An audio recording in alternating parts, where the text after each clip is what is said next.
পুকুরে কীভাবে মাছ ধরে তার একটি ফুটেজ তুলে ধরলাম। প্রথমে দেখো চারা দিচ্ছি, চারা দেওয়ার পর দেখতে থাকো। চারা দেওয়ার পর জাল ঠিক করে নিলাম। জাল ঠিক করে নেওয়ার পর জালটা হাতে গুছিয়ে নিয়ে জালটা খেয়া দেওয়ার জন্য পুকুরের সামনে চলে গেলাম। পুকুরে খেয়ার দেওয়ার পর পুকুরে জাল খেয়া দেওয়া হলো। তারপরে দেখো কি ভাগ্যে আসে, মাছ আসে না আসে।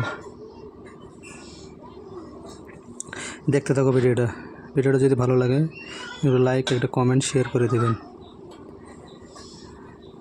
দেখতে দেখুন মাছ লেগেছে, তোলা হচ্ছে। দেখুন এইভাবে গ্রামে মাছ ধরা। যদি ভিডিওটা ভালো লাগে তাহলে বন্ধুদের মাঝে শেয়ার করে দেবে,